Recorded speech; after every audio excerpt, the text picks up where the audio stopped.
Historias de terror de mineros. Historia 1. El turno del silencio. Buenas noches, cronistas. Me llamo Roberto, y esta historia que voy a contar me pasó hace unos 15 años, cuando trabajaba en una mina de plata en el estado de Zacatecas. Ahora trabajo en superficie, en oficinas, y aunque gano menos dinero, duermo mucho mejor por las noches. Lo que vivía allá abajo me hizo replantearme muchas cosas sobre la vida, la muerte y lo que existe entre ambas. Yo tenía 28 años cuando me contrataron para trabajar en la mina San Judas, una de las más antiguas de la región. Llevaba más de 100 años en operación y había pasado por varias empresas. Los viejos del pueblo contaban historias de derrumbes, inundaciones y accidentes que se llevaron la vida de decenas de hombres a lo largo de las décadas. Pero yo era joven, necesitaba el dinero y además no creía en supersticiones. Mi padre siempre me decía que el miedo solo existe en la cabeza de los cobardes. Me asignaron al turno nocturno, de 11 de la noche a 7 de la mañana. Éramos un equipo de 5 hombres. Yo, mi supervisor don Esteban, 2 barrenadores llamados Chu y Memo, y un ayudante joven como yo, de nombre Damián. Nuestro trabajo consistía en avanzar por el túnel 7, perforando, colocando explosivos de manera controlada y sacando el mineral. Era trabajo duro, peligroso, pero bien pagado para alguien sin estudios universitarios como yo. La mina tenía kilómetros de túneles interconectados. Algunos ya no se usaban porque se habían agotado o porque eran demasiado peligrosos. El túnel 7 quedaba a unos 400 metros bajo tierra. Para llegar ahí, teníamos que bajar en un elevador oxidado que hacía unos ruidos espantosos, luego caminar por un túnel principal durante 10 minutos y finalmente desviarnos por un pasillo secundario que se iba haciendo más estrecho y más oscuro. Las paredes eran de roca húmeda, siempre goteando, y el aire olía a azufre y tierra mojada. Don Esteban era un hombre de casi 60 años que llevaba toda su vida trabajando bajo tierra. Conocía cada túnel, cada grieta, cada zona peligrosa de la mina. Nos enseñó las reglas básicas de supervivencia. Nunca ir solo a ningún lado, siempre llevar lámpara de repuesto, escuchar los crujidos de la roca y, sobre todo, respetar los túneles cerrados. Esos túneles, explicó, estaban sellados por algo, ya sea por inestabilidad o por tragedias pasadas.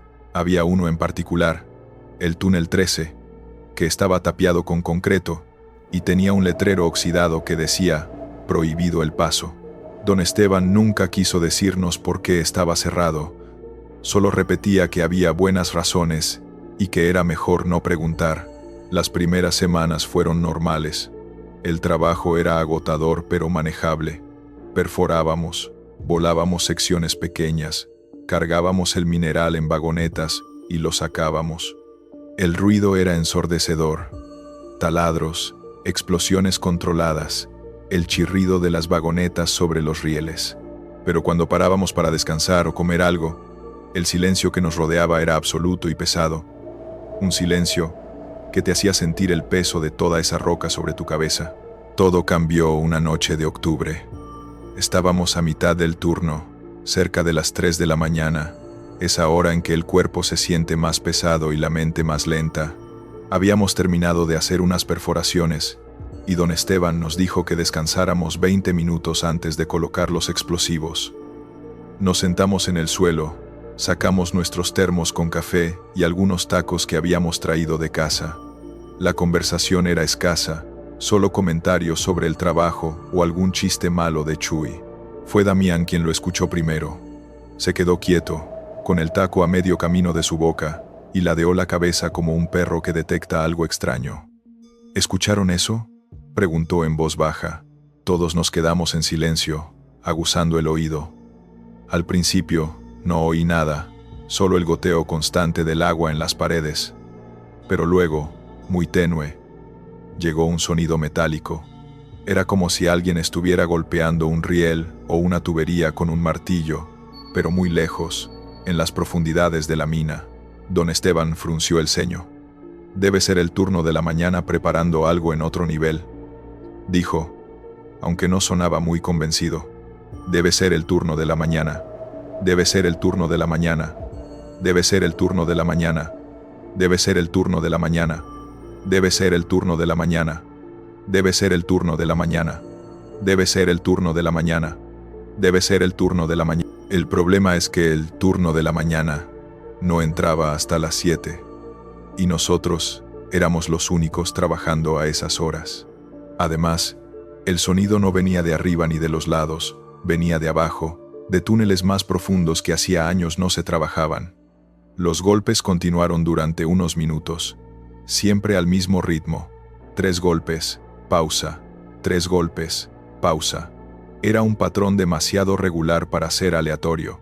Memo, que era el más supersticioso del grupo, se puso pálido. «Eso no es normal, don Esteban», dijo con voz temblorosa.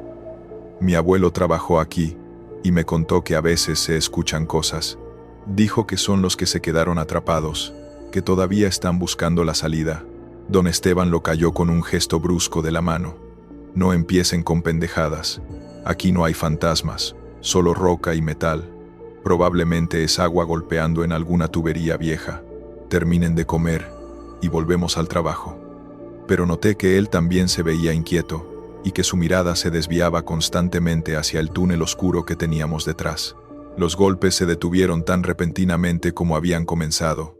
Terminamos nuestro descanso en silencio y volvimos al trabajo, pero el ambiente había cambiado. Todos estábamos más tensos, más alertas.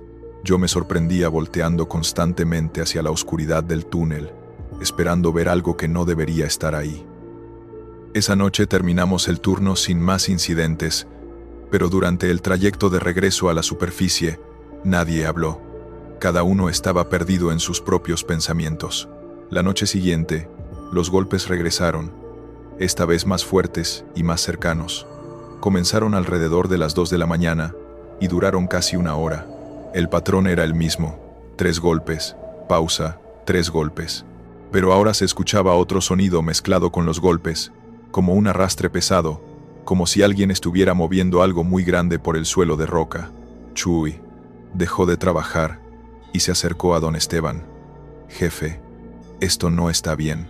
Deberíamos reportarlo, que bajen los de seguridad a revisar». Don Esteban se quitó el casco y se pasó la mano por la cara, dejando una marca de polvo negro. Por primera vez desde que lo conocía, lo vi realmente preocupado. «Ya lo reporté», admitió. «Hablé con el ingeniero de turno de ayer. Me dijo que revisaron los túneles cercanos y no encontraron nada, que probablemente son asentamientos de la roca, que la mina es vieja y hace ruidos, pero...». Se detuvo, como dudando si continuar. «Pero yo llevo 40 años aquí abajo, y sé distinguir entre el sonido de la roca asentándose y otra cosa. Esto es otra cosa». Esa noche, durante otro descanso, don Esteban nos contó lo que sabía sobre el túnel 13. En 1982 hubo un derrumbe masivo en ese sector. Un equipo de 9 hombres quedó atrapado. La empresa intentó rescatarlos durante 5 días, pero la inestabilidad de la roca era demasiado peligrosa. Al final, sellaron el túnel con los hombres adentro. Oficialmente, fue una decisión difícil pero necesaria para proteger al resto de la mina. Extraoficialmente, los familiares siempre creyeron que algunos de esos hombres seguían vivos cuando los sellaron, y que pasaron sus últimos días golpeando las paredes, tratando de llamar la atención de alguien que los escuchara. «No les cuento esto para asustarlos», dijo don Esteban mirando al suelo. «Se los cuento para que entiendan que esta mina tiene historia, y no toda es bonita. Hay que respetar este lugar y a los que se quedaron aquí. Si escuchan cosas raras, no se burlen, no las busquen, solo sigan trabajando y mantengan la cabeza fría». Pero respetar y mantener la cabeza fría se volvió cada vez más difícil. Los golpes continuaron noche tras noche, volviéndose más insistentes, y luego comenzaron a pasar otras cosas. Las herramientas aparecían movidas de donde las habíamos dejado. Las lámparas se apagaban sin razón, todas al mismo tiempo, dejándonos en una oscuridad absoluta y aterradora durante segundos que parecían horas. Y el aire, que siempre había sido pesado, se volvió aún más denso, como si algo estuviera consumiendo el oxígeno. La noche que todo cambió fue un viernes. Recuerdo la fecha exactamente. 13 de octubre. Damián no se presentó a trabajar.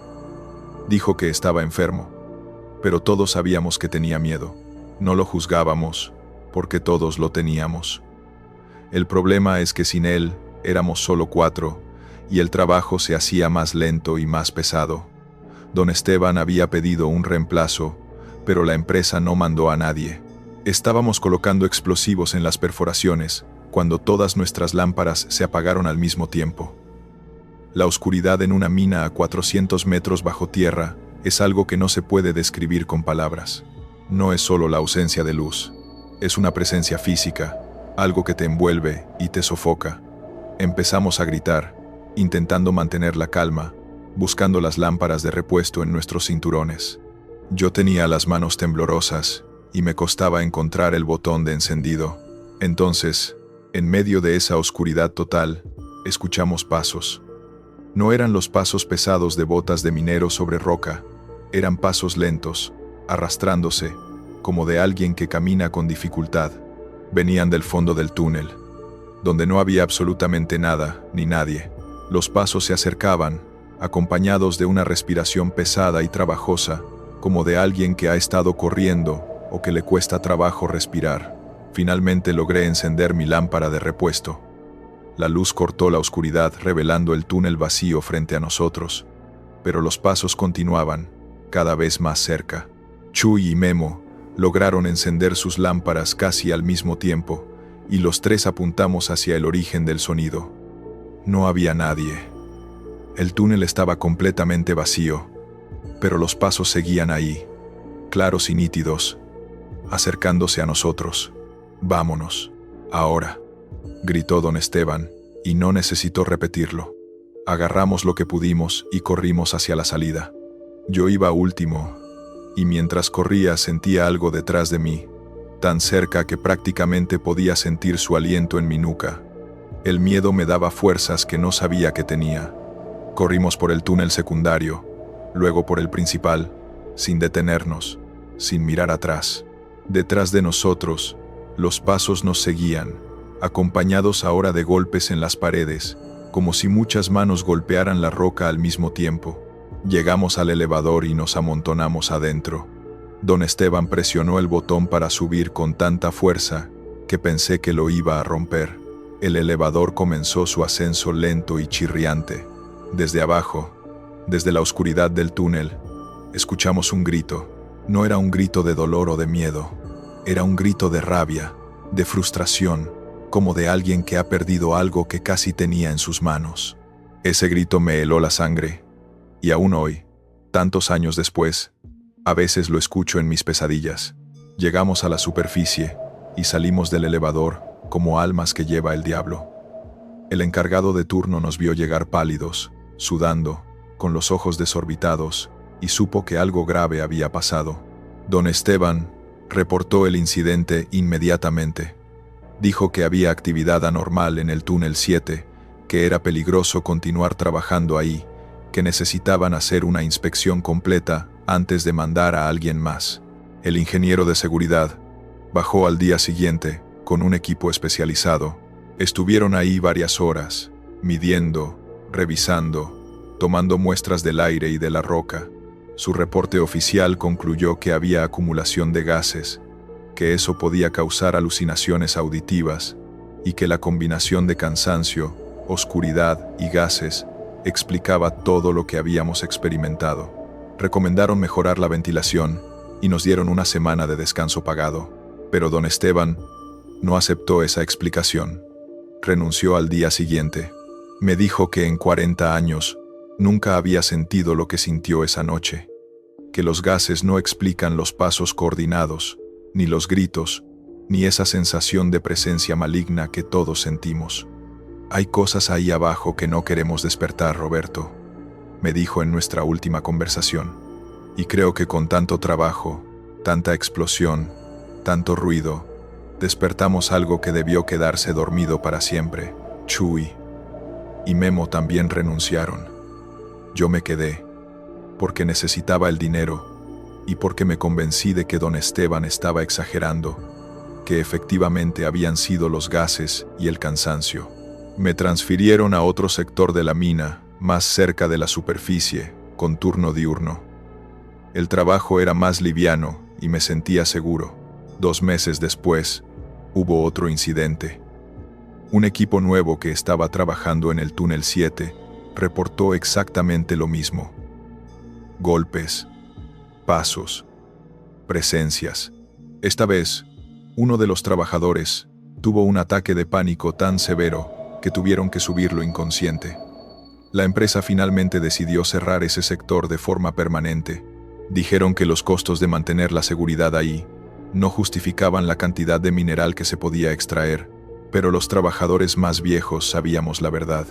Habían cerrado el túnel 7 por la misma razón que habían cerrado el túnel 13 décadas atrás, porque había cosas ahí abajo que no se pueden controlar, que no se pueden explicar con geología o química, cosas que pertenecen a otro plano de existencia y que se molestan cuando invades su espacio. Trabajé en esa mina 2 años más antes de renunciar definitivamente. Durante ese tiempo, siempre evité los niveles profundos. Me quedaba en superficie tanto como podía, y cuando tenía que bajar, lo hacía rápido y siempre con compañía. Nunca volví a pasar cerca del túnel 7 sellado, y mucho menos del túnel 13, pero hay algo que nunca le conté a nadie, ni siquiera a mi esposa. Una noche, unos días antes de renunciar, estaba saliendo de mi turno. Era temprano, apenas las 6 de la tarde, y todavía había luz natural afuera. Pasé cerca del pozo del elevador que bajaba a los niveles profundos. Estaba solo en esa área. Todos los demás ya habían salido. Y entonces lo escuché otra vez. 3 golpes. Pausa. 3 golpes. Venían de abajo, de las profundidades. Me acerqué al borde del pozo y miré hacia abajo. La oscuridad era total. El elevador estaba arriba. No había nadie abajo. Pero los golpes continuaban. Y ahora podía escuchar algo más. Voces.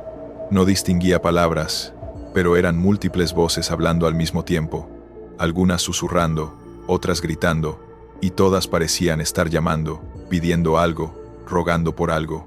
Me alejé de ahí caminando rápido, casi corriendo. Esa fue mi última semana en la mina. Renuncié sin dar muchas explicaciones. Solo dije que había conseguido una mejor oferta en otro lado. La verdad es que no había oferta. Solo necesitaba salir de ese lugar antes de que fuera demasiado tarde, antes de que lo que fuera que vivía en esas profundidades decidiera reclamarme. Ahora trabajo en una oficina. Como dije al principio, gano menos, el trabajo es aburrido, pero todas las noches vuelvo a casa sano y salvo.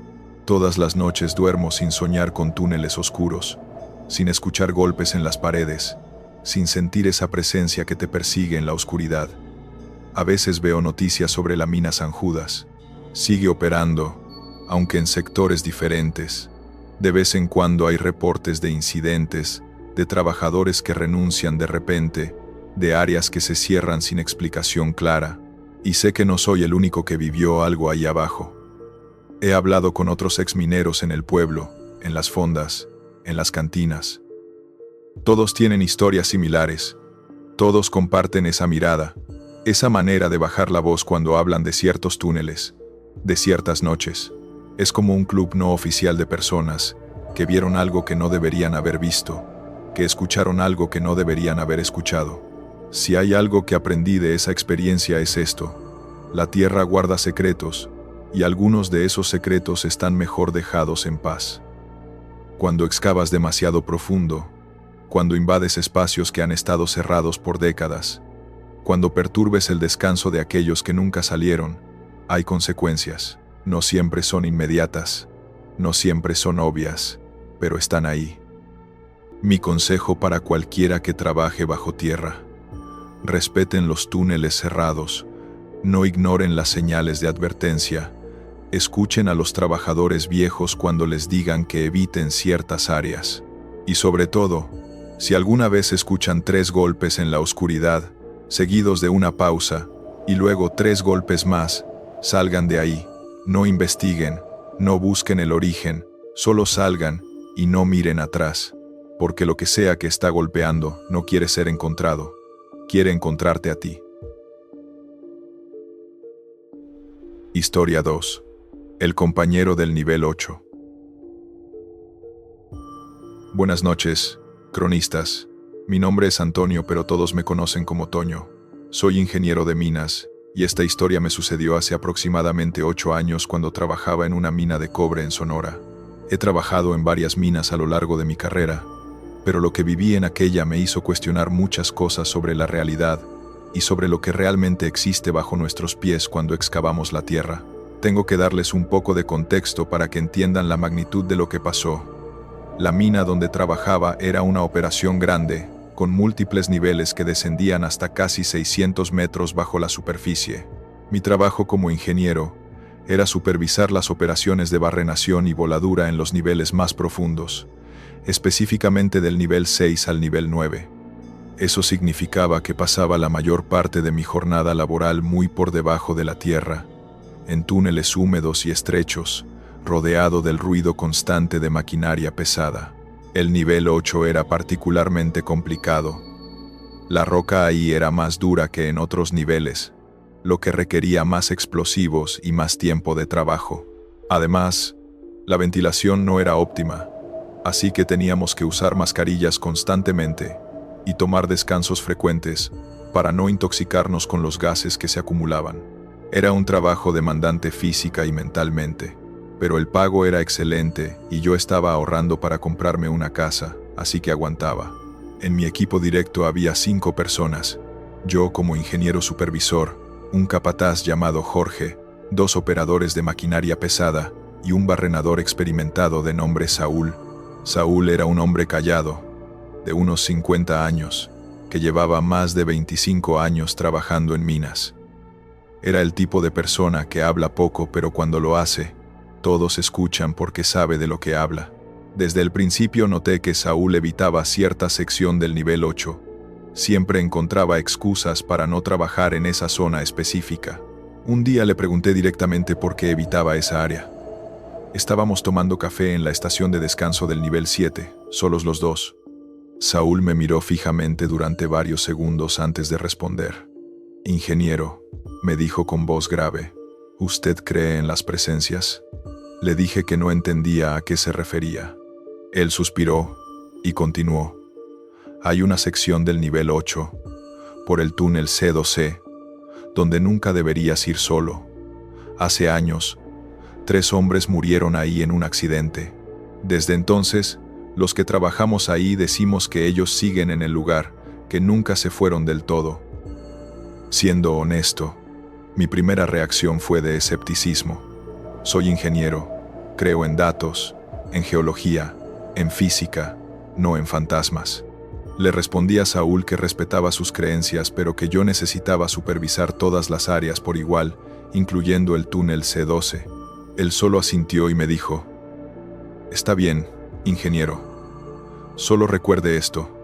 Si alguna vez ve a alguien trabajando solo en esa zona, alguien que usted no reconozca, no se acerque, y definitivamente no le hable». En ese momento pensé que Saúl estaba siendo dramático, pero esas palabras se me quedaron grabadas. Las primeras semanas fueron completamente normales. Yo supervisaba el nivel 8 regularmente, incluyendo el túnel C12 que Saúl tanto evitaba, y no pasó absolutamente nada fuera de lo común. Era solo otro túnel, con las mismas rocas húmedas, el mismo olor a pólvora y diésel, los mismos sonidos de maquinaria a la distancia. Me burlé internamente de las supersticiones de Saúl, y me sentí superior por mi racionalidad científica. Qué ingenuo fui. Todo comenzó un martes por la noche. Era mi turno de hacer la inspección final del día, antes de que comenzara el turno nocturno. Bajé al nivel 8 como siempre, con mi casco, mi lámpara y mi tablet donde registraba las observaciones. El túnel C12 estaba en mi lista de verificación, así que me dirigí hacia allá. Al acercarme, noté algo extraño. Había una lámpara encendida al fondo del túnel. Eso no tenía sentido, porque todos los trabajadores ya habían salido. Yo había visto personalmente al último grupo subir en el elevador 20 minutos antes. Me acerqué con cautela, pensando que quizá alguien había olvidado su lámpara encendida, pero a medida que me aproximaba, vi que no era solo una lámpara abandonada. Había alguien ahí, trabajando con un taladro manual en la pared del túnel. Era la silueta de un hombre, vestido con ropa de trabajo y casco, completamente concentrado en su labor. Grité por encima del ruido del taladro. El turno ya terminó. Tienes que subir. El hombre no respondió, ni siquiera volteó. Siguió taladrando como si no me hubiera escuchado. Me acerqué más, ahora un poco molesto porque ignorar las órdenes de un supervisor es una falta grave, pero cuando estuve a unos 5 metros de distancia, el hombre detuvo el taladro. El silencio que siguió fue absoluto y pesado. Lentamente, muy lentamente, comenzó a girar su cabeza hacia mí, y entonces recordé las palabras de Saúl. Si alguna vez ve a alguien trabajando solo en esa zona, alguien que usted no reconozca, no se acerque, y definitivamente no le hable. No llegué a ver su cara completa porque algo dentro de mí, un instinto primitivo de supervivencia, me hizo dar media vuelta y caminar rápidamente hacia la salida del túnel. No corrí, pero caminé lo más rápido que pude sin correr. Detrás de mí, escuché cómo el taladro volvía a encenderse, ese sonido penetrante de metal perforando roca. Pero había algo mal con el sonido. Era demasiado lento, demasiado rítmico, casi como si no fuera un taladro real, sino algo imitando el sonido de un taladro. Salí del túnel C12 y me detuve en el túnel principal para recuperar el aliento. Mi corazón latía acelerado y tenía las manos sudorosas. Fue solo un trabajador que no me escuchó por el ruido, me dije a mí mismo. Voy a reportar que alguien se quedó en el turno y que suban a buscarlo. Pero incluso mientras me decía esto, sabía que algo no cuadraba.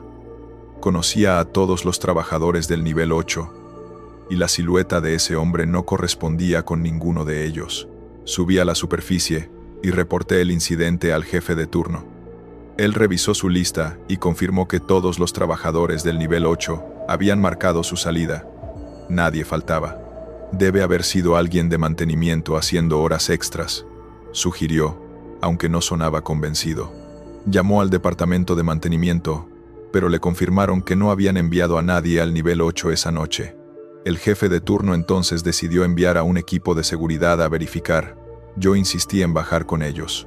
Bajamos 4 personas, 2 guardias de seguridad, el jefe de turno y yo.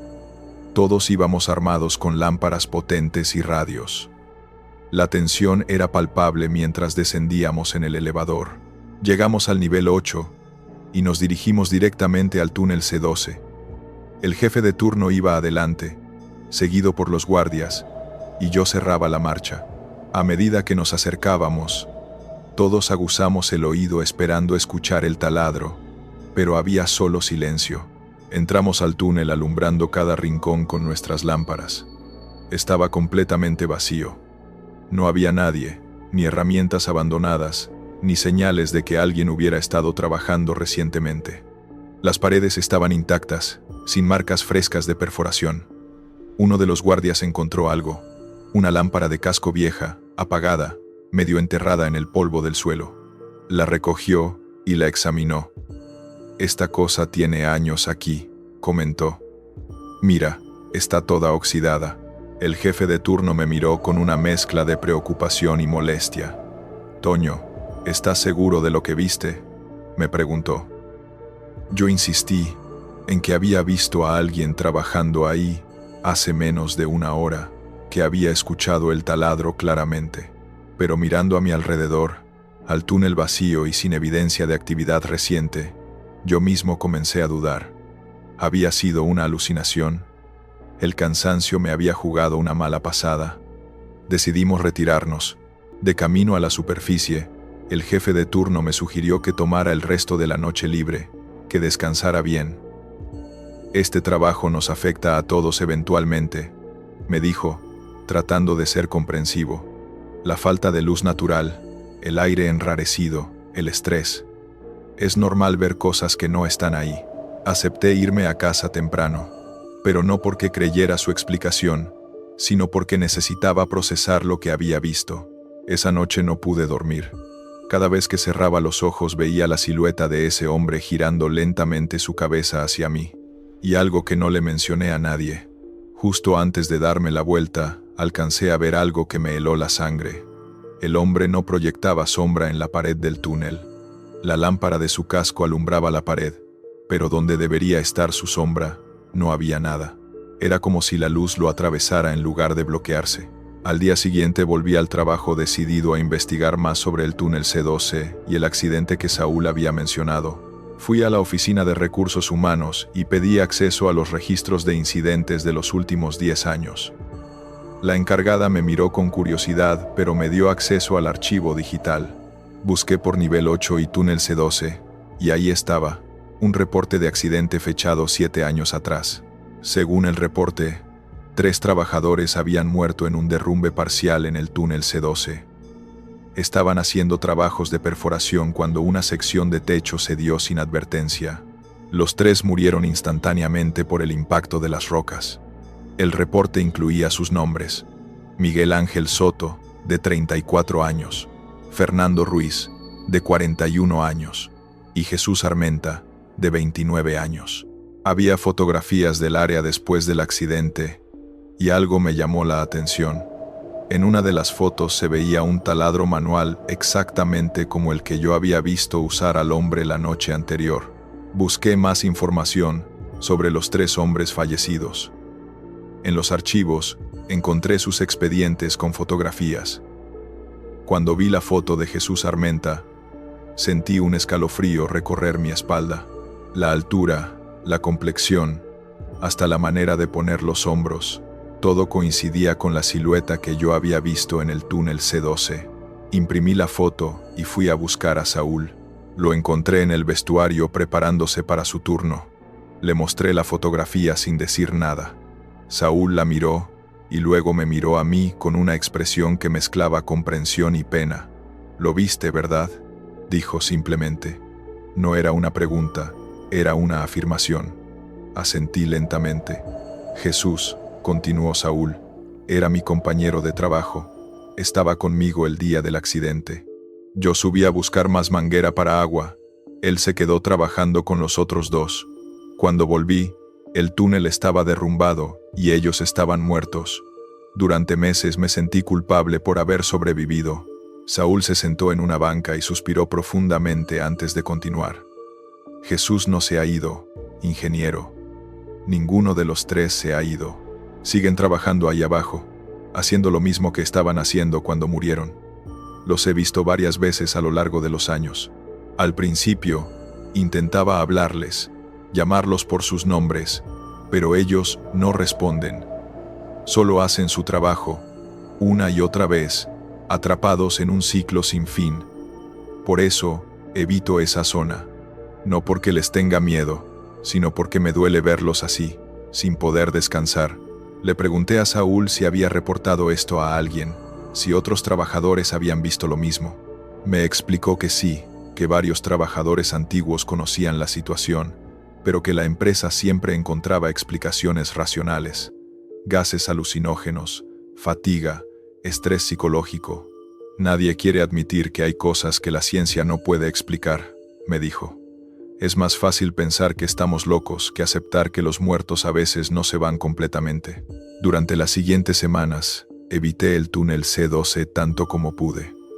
Pero mi trabajo requería que supervisara todas las áreas, y eventualmente tuve que volver. Esta vez, fui preparado mentalmente, sabiendo lo que podría encontrar. Y efectivamente, ahí estaba Jesús otra vez, en el mismo lugar, haciendo el mismo trabajo con el taladro. Esta vez no me acerqué, solo observé desde la distancia. Después de unos minutos, apagué mi lámpara y me quedé en la oscuridad, observando su luz. Lo que vi me dejó sin palabras. Después de trabajar durante varios minutos, Jesús dejó el taladro y caminó hacia el fondo del túnel, pero no caminaba como camina una persona normal. Sus movimientos eran repetitivos, como los de una animación que se repite una y otra vez. Llegó a un punto específico del túnel, se agachó como para recoger algo, y luego toda su figura se desvaneció como humo. Unos segundos después, reapareció donde lo había visto inicialmente, con el taladro en mano, y comenzó el ciclo nuevamente. Encendí mi lámpara y salí de ahí con paso rápido pero controlado. Esa noche hablé con Jorge, mi capataz, sobre lo que había visto.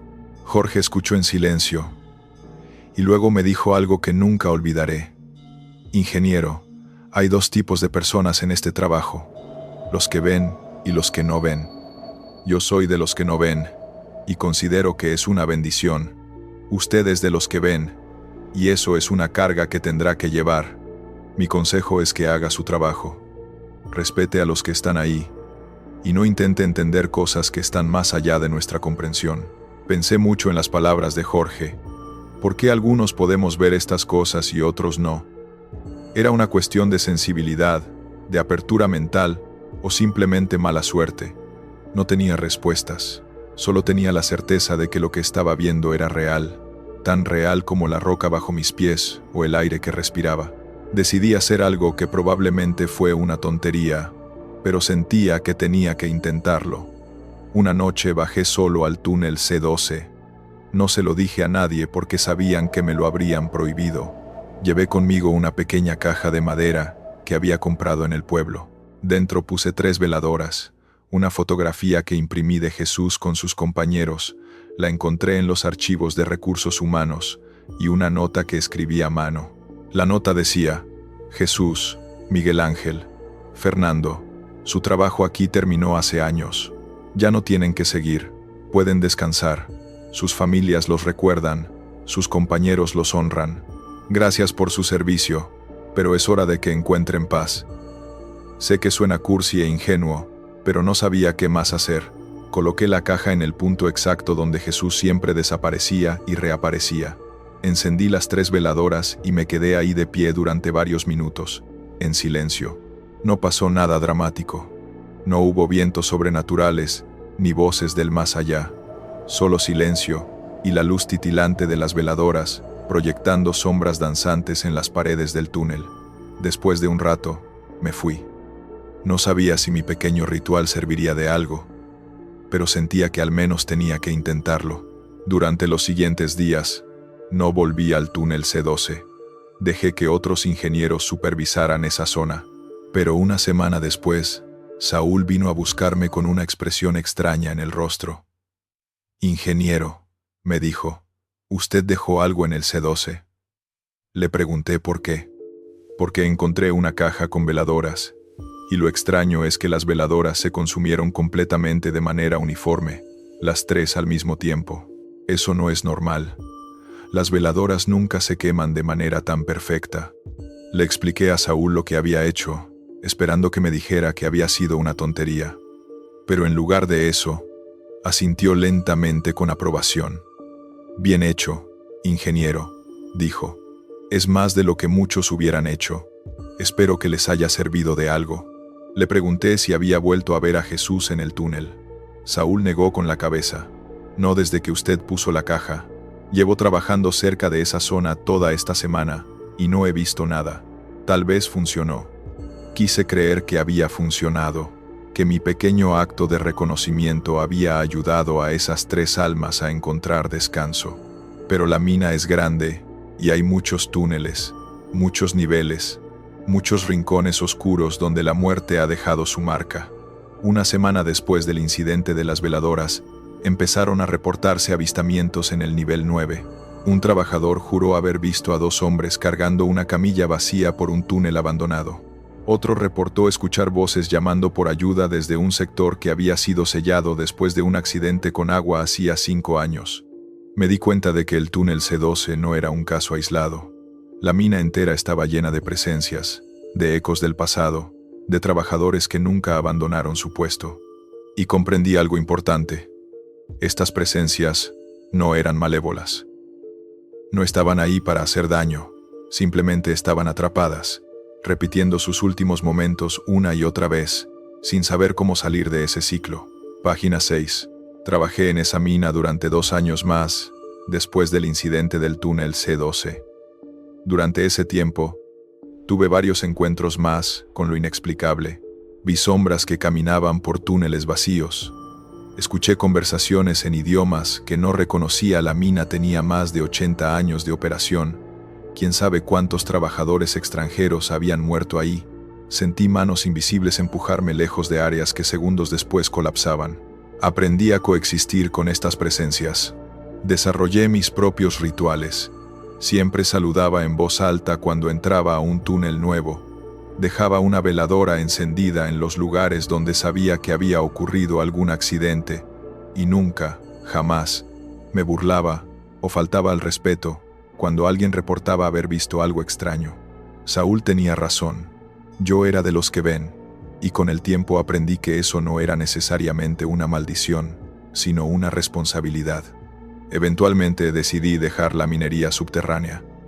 No fue por miedo, sino porque el peso emocional se volvió demasiado. Cada día bajaba sabiendo que estaba compartiendo el espacio con personas que no habían podido encontrar paz, y eso me afectaba. Ahora trabajo en minería a cielo abierto, donde el sol brilla, y los túneles oscuros son solo un recuerdo. Gano menos dinero, pero duermo mejor por las noches. Antes de irme, hice una última visita al túnel C12. La caja que había dejado ya no estaba. Alguien la había retirado durante una limpieza. Pero en la pared, alguien había rayado con un clavo o un cuchillo 3 nombres: Miguel Ángel, Fernando, Jesús. No sé quién lo hizo, tal vez Saúl, tal vez otro trabajador que sabía la historia. Me quedé ahí varios minutos, en silencio, enviando un último pensamiento de paz para esas 3 almas. Y luego pasó algo que nunca olvidaré. Mientras estaba ahí parado en la oscuridad del túnel, sentí algo, una presencia cálida a mi alrededor, no amenazante ni fría como las otras veces, sino reconfortante. Y escuché, tan claro como te escucharía a ti si estuvieras frente a mí, una voz que decía: «Gracias, ingeniero». Era la voz de un hombre joven, y en mi corazón supe que era Jesús. No respondí, solo asentí en la oscuridad. La presencia se desvaneció, y con ella se fue esa pesadez que había sentido en el túnel durante tanto tiempo. El aire se sintió más ligero, menos cargado.